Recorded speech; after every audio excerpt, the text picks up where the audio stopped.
Hola, ¿qué tal amigo que nos escuchas donde sea que te encuentres? Bienvenidos al podcast una vez más de Conectados con la Verdad 2021. Así es, y en esta edición de No Estamos Solos tenemos a un invitado muy especial. No es la primera vez que nos acompaña, pero yo creo que este tema va a ser un poquito más candente que las otras veces. Un poquito picante, ¿no? Como dijo por ahí Samuel. Ya lo dijiste, pues. Ay, no, nos quitaste la sorpresa, no importa. Salude, por favor, Pastor Samuel. Bienvenido una vez más. Gusto saludarles, Keila y yo, y una vez más con ustedes, hablando de este tema planteado. Bueno, no voy a decir el título todavía, pero de una temática que nos enciende el miedo en su máxima expresión. Sí, y a eso íbamos, porque casi siempre en cuanto a los mensajes, tanto evangelísticos en las calles o cualquier tipo de prédica, el puntito que nunca debe faltar es cielo e infierno, ¿no? Si te portas bien, si sigues nuestras reglas, si sigues lo que Dios manda, entre comillas, te vas a ir al cielo, y si no lo haces, pues te vas al infierno y no hay otra opción. ¿Por qué es siempre nuestro mensaje dirigido hacia el miedo? Al menos es como lo entiendo yo. O sea, siempre tratamos de poner el miedo por encima para quizás intimidar a nuestro oyente. La gente, los seres humanos, para no hablar de la gente como alguien con derechos y deberes, sino los seres humanos en nuestra construcción o en nuestra identidad biológica, para decirlo, para que no los que nos escuchen y escuchen el término construcción no digan ya ven, está hablando desde el sentido sociológico. Desde nuestra identidad biológica, los seres humanos tendemos a ser muy timoratos en el proceso de nuestra vida como humanidad, en la historia de la humanidad. El instinto de sobrevivencia se ha basado en el miedo. Así que es lo que algunos genetistas como John hablarían de nuestro cerebro reptil, ¿no? Que en el afán de sobrevivir, en el afán de mantenerse vivo, desarrolla reacciones basadas en el temor y en el miedo. Eso, cuando ya estamos en sociedad, nos lleva a que dentro de la sociedad desarrollemos también un miedo a todo lo que nos rodea. ¿Y por qué salto de ese asunto, de ese tema biológico, a nuestra relación humana con la sociedad? Porque es en la sociedad y en las relaciones interpersonales donde vemos reflejados esos miedos, desde el momento del por qué votamos, el salir a la calle, la delincuencia, y podríamos enumerar las cosas que nos dan cierto temor. El miedo es parte de nuestra identidad humana, y lo religioso exacerba, identifica ese miedo, ese temor a que después de la vida, o sea, después de la muerte no haya nada. ¿O qué es lo que va a haber, no? Y creo que más nos trauma la idea de no saber qué es lo que va a haber. Yo diría que más que la idea de no saber, es el pensar que al morir ya no hay nada. El ser humano quiere trascender en la otra vida. Ahora, y ahí viene el segundo temor, el segundo miedo. ¿Cuál es el segundo miedo? Es que si hay algo después de la muerte, ¿qué cosa hay? Esa es la segunda pregunta. La primera es si es que uno muere y si hay vida después de la muerte. Es la primera pregunta con la que todo ser humano se enfrenta. Y el miedo a la nada es uno de los miedos que despiertan nuestros instintos más básicos. Por eso es que mucha gente le tiene miedo a la muerte. No le tiene miedo a qué hay, le tiene miedo a morir, al desaparecer. Ese es un miedo humano muy básico. Entonces, ya en el segundo momento se desarrolla un discurso que no solo sucede en el cristianismo, sucede en todas las religiones, para no responsabilizar al cristianismo como la única religión que exacerba el miedo al castigo. Entonces, ¿qué hace la religión?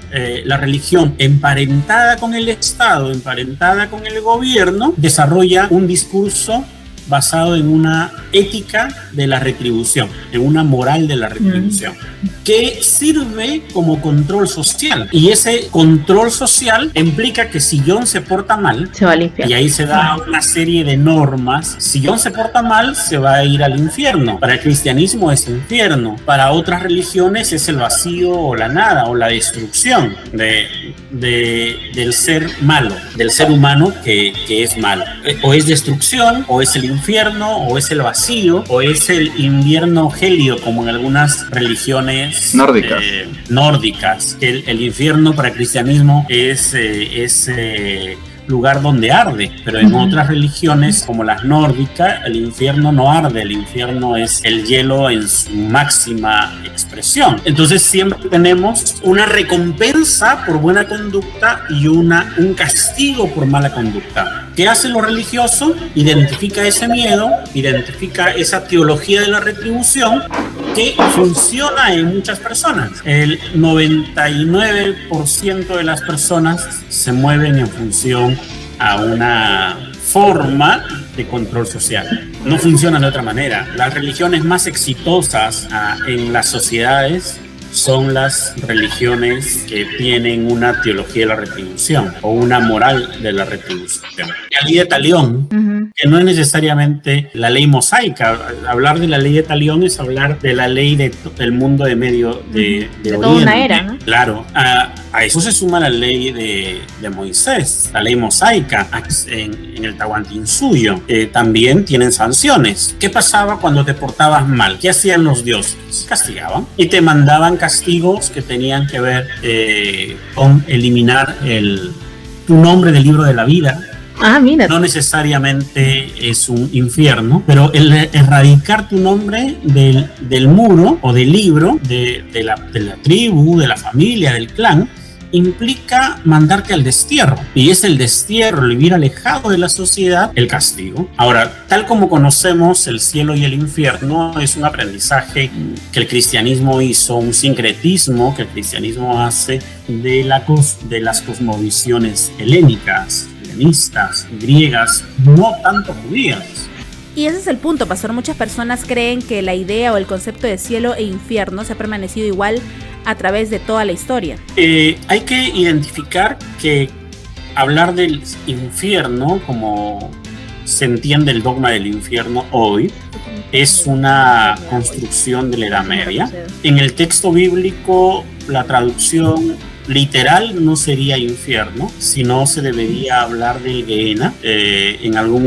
En alguno de los textos aparece el lago de fuego y azufre, pero referido al Gehenna, al lugar posterior de la ciudad, al muladar donde se quemaba la basura para purificar la ciudad. Entonces, hablar del Gehenna no es hablar del lugar de tormento por la eternidad de las almas pecaminosas. Es en el marco bíblico, específicamente en el Nuevo Testamento, tiene más bien un sentido de purificación. No una purificación eterna o temporal, porque ahí caeríamos de nuevo en el hecho de que el infierno es temporal o eterno. Es que hay que desterrar el concepto de infierno, que es una idea de la Edad Media, es una doctrina de la Edad Media. El Gehenna es un lugar de purificación y es un lugar donde se pesan las obras de los individuos. ¿Y es que el judaísmo también pensaba de la misma manera, un lugar de castigo? Allí hay que mencionar, el judaísmo no es uno solo. El judaísmo tiene cosmovisiones y tiene varias. Entre ellas podríamos identificar las dos más comunes, que es el pensamiento de los sacerdotes, sacerdotal o de los saduceos, que ellos no creían en la vida después de la muerte. Ellos creían que uno moría y ahí quedaba todo. Entonces no hay trascendencia del alma o del espíritu. Lo que trasciende es el nombre. Y por eso es que Isaías 56 habla de el nombre de los eunucos colocados en el muro del templo de Jerusalén. Y eso es redención. Eso es formar parte del pueblo de Dios. Así que en el pensamiento saduceo no se vincula la vida con el estar al lado de Dios en alma o en espíritu, sino más bien en la trascendencia del nombre de la persona que ha pisado el planeta, diríamos. El pensamiento de los fariseos, de los celotas y de algunos otros grupos que surgen de los pensadores o de los sabios del pueblo, que no son sacerdotes, ellos creen en la vida después de la muerte. Y la vida después de la muerte tiene que ver con entonces una construcción fariseos, celotas, esenios, podría identificar en primera instancia, que sí hablan de que después de muerto uno va a un lugar, si ha sido justo, al seno de Abraham. Entonces para ellos el Sheol tenía dos lugares: el seno de Abraham, que es el lugar de descanso, también de trabajo, que es diferente a hablar del paraíso griego.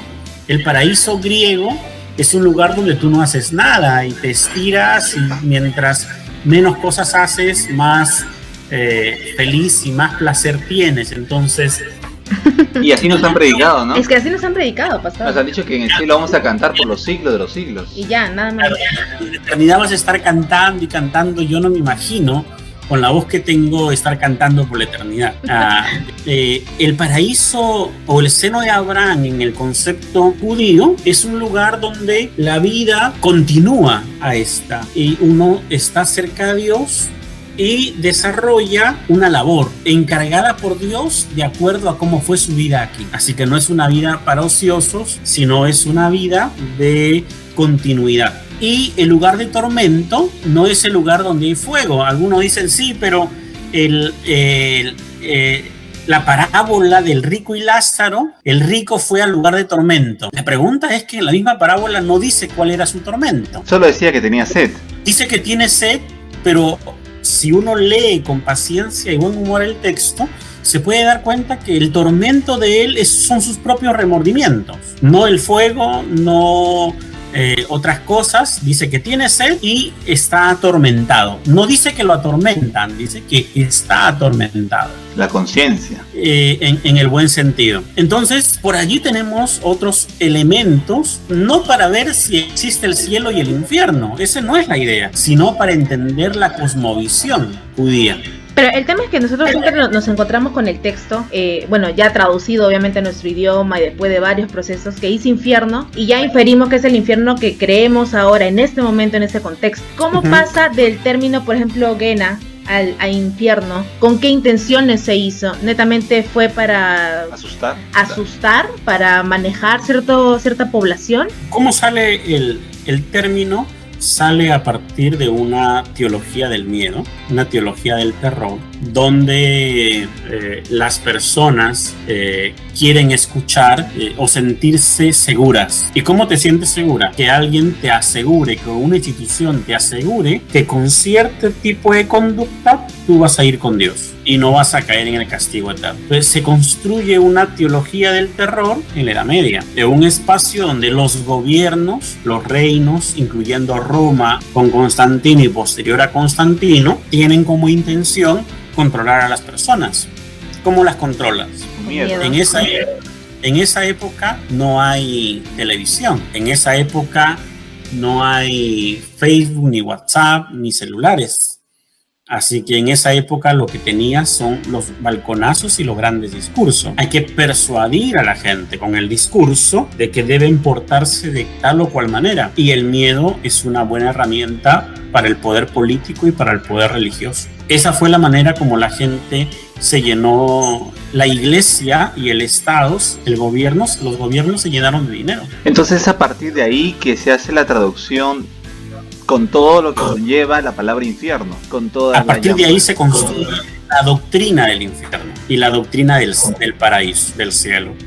Y eso implica también manejar traducciones, aunque en ese momento no hablamos de traducciones propiamente porque estaba prohibida la traducción de la Biblia a otro idioma que no sea el latín. Así que hablamos, más que de traducción, hablamos de interpretación, y ya las traducciones vienen después. O sea, desde la Vulgata ya tenemos el término infierno. Por eso, porque las traducciones que llegan al español, las primeras traducciones, traducen de la Vulgata, que tomó el sentido de infierno, y no del griego en primera instancia, que tiene el sentido de Gehenna. Y ahora es difícil, ¿no? Porque hay nuevas traducciones ya teniendo los papiros en griego y no lo traducen ya por la carga doctrinal que conlleva. Es que pesa más la tradición de la interpretación que el texto en sí mismo. No podemos olvidar que somos producto de nuestros procesos históricos. Entonces, los textos, los elementos religiosos no tienen sentido o no tienen significado por sí mismos,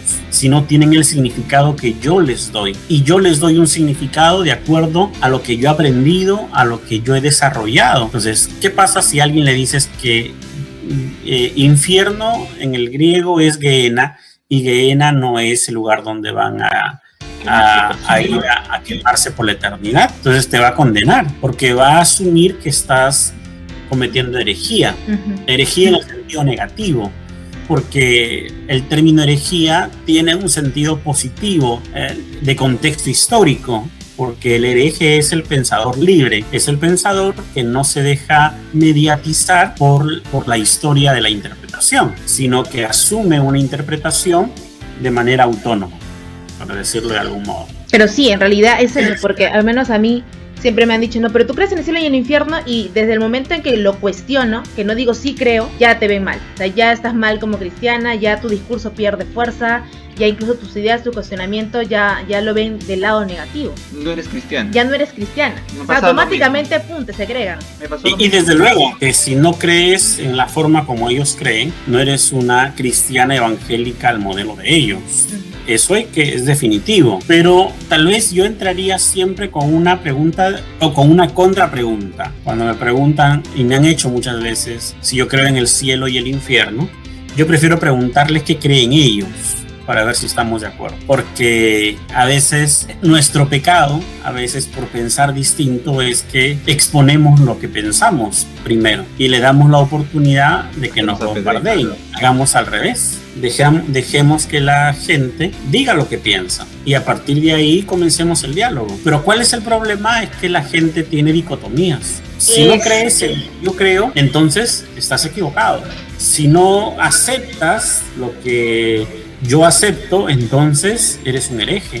Si no adoras a Dios como yo lo hago, entonces eres un anticristiano. No pueden haber matices, o es blanco o es negro. O es blanco o es negro. Y eso no pasa solo con los religiosos fundamentalistas, pasa también con muchos liberales que caen en el extremo y se vuelven fundamentalistas. Porque el fundamentalismo no es solo el religioso que cree que su verdad es la única, sino es a toda persona que asume sus postulados, sus creencias, sus paradigmas como verdades únicas. Entonces, muchas veces tenemos a dos antagónicos discutiendo sus verdades y ahí no convences a ninguno porque los dos son antagónicos y los dos pueden ser fundamentalistas. Volviendo al punto, pastor, del paraíso, ¿cómo se ejerce, cómo se forma la idea de un paraíso? ¿Cómo se arma esto desde el judaísmo o el cristianismo? Todas las culturas tienen una idea de un paraíso, de un lugar de reposo para los muertos, un lugar de descanso.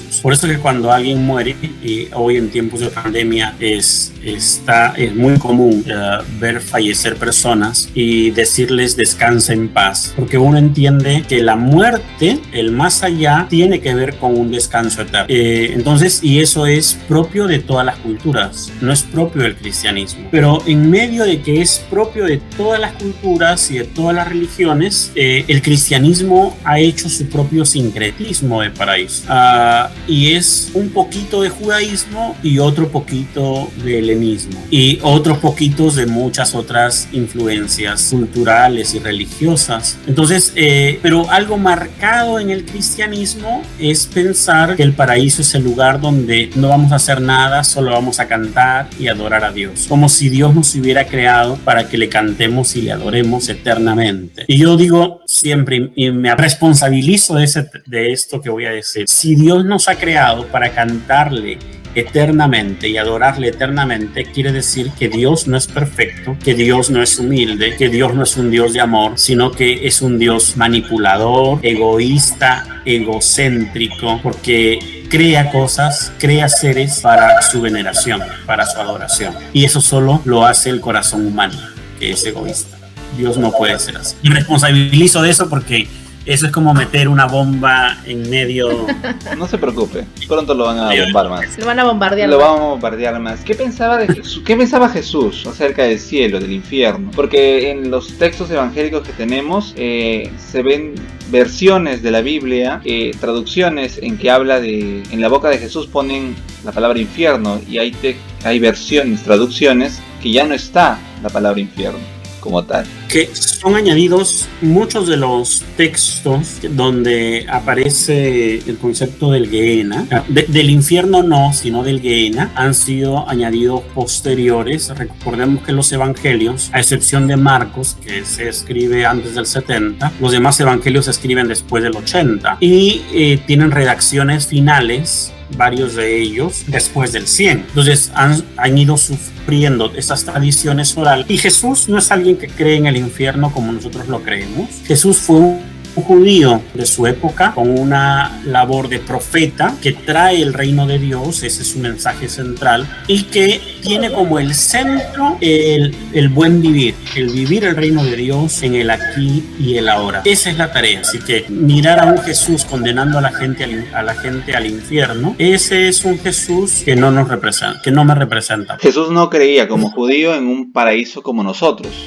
Obviamente que no, porque Jesús no fue griego, no fue helenista. Jesús asume mucho del pensamiento judío de su época. Alguien podría decir, sí, pues, pero Jesús era Dios y lo sabía todo y estaba por encima de todo y le reveló a los judíos, le reveló a los griegos y por eso Jesús está por encima. Claro, pero estamos viendo a un Jesús desde hoy, 20 siglos después, no a Jesús en un contexto histórico de su época, donde él también es el reflejo de la sociedad en la que se desarrolla. Y el Jesús que vemos en Apocalipsis, como que un Jesús que viene del cielo y todo eso, ha hecho creer a muchos creyentes de que vamos para allá, para el cielo, ¿no? Que ahí están las moradas celestiales y ahí está la Nueva Jerusalén que desciende del cielo y todo lo demás. ¿Cómo poder responder ante eso? Eso es literatura apocalíptica. Y la literatura apocalíptica no es literatura profética, es literatura apocalíptica y sus matices es que no están hablando del futuro, sino están hablando de la crisis del presente y cómo enfrentar. Así que allí más bien hay que mirar el Apocalipsis como un texto de resistencia y de esperanza a la crisis que está viviendo la iglesia. De ahí que hay que mirar también en esa historia que tiene una visión cíclica que se va repitiendo y hay que seguir releyendo el Apocalipsis. El Apocalipsis, como cualquier otro libro de la Biblia, mantiene su vigencia cuando hacemos la reinterpretación en nuestros propios contextos. Así que Jesús no es que está llegando en el Apocalipsis, es que siempre está llegando con símbolos de victoria para vencer al sistema, y ese es el reino de Dios. Para terminar, pastor, ¿cómo tomar todos los mensajes que hemos recibido desde siempre, en nuestro caso desde niños, metiéndonos mucho el tema del miedo para poder controlar nuestras acciones, nuestras decisiones? ¿Cómo poder llevar nuestra cristiandad y empezar a deconstruirse y empezar a dejar ese miedo para poder vivirla realmente, quizás de alguna manera como Jesús lo enseñó estando aquí en la tierra? Los valores del reino son vitales. Si queremos vivir como Jesús nos enseñó y el mensaje del reino, Jesús, para empezar, no hizo tantos ritos.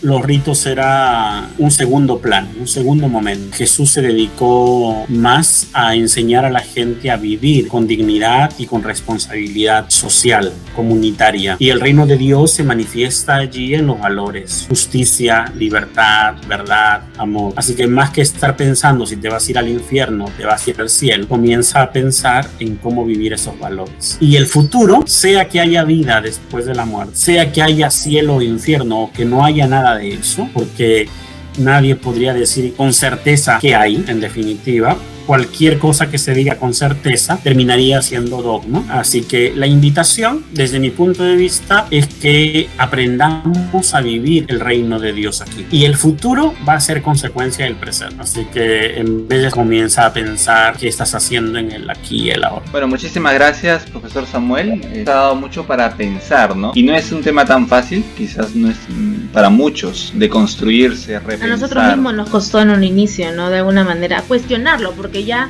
es como un chip, tienes que creérselo el infierno y ya, no tienes ni siquiera que cuestionártelo, nada. Y dejar de eso y de construir es todo un proceso, no es fácil. Claro, yo soy un convencido de que no hay que ir a los extremos y no hay que dogmatizarse, ni afirmando que eso existe, ni tampoco negándolo, porque nadie ha venido de allá para contarnos que hay. Así que ni afirmarlo ni negarlo. Alguien diría, pero ese es relativismo. No, no es relativismo, es todo lo contrario al relativismo. Es ser objetivo, porque el relativismo puede ser, entonces no me importa, vivo como yo quiero. Todo el mundo puede vivir, pero Jesús nos invita a vivir los valores del reino. Sea lo que sea que haya en el futuro, en la vida después de la muerte. Estamos en esta tierra no para pensar en el más allá del sol, sino estamos en esta tierra como para pensar y vivir en el más acá y dar vida. Esa es la tarea. Bueno, muchísimas gracias, profesor Samuel. Hasta otra oportunidad que podamos conversar más de estos temas picantes. Sí, lo seguiremos invitando las veces que usted pueda acompañarnos también. Es una bendición para nosotros. Si desea dejar quizás su página, la página de Tarpuy también. Bien, muchas gracias, chicos, por la invitación. Y estoy siempre en el Seminario Bíblico y Pastoral Tarpuy. El Facebook y página web nos pueden encontrar con este nombre. Y también en mi página y en mi Facebook. Ahí estamos siempre compartiendo cursos y dando algunos conversatorios. Muchas gracias. Muchas y gracias, bendiciones. pastor. Dios le bendiga. Y con nosotros será hasta una nueva oportunidad. No te olvides seguirnos en nuestras redes sociales como Conectados con la Verdad. Hasta la próxima.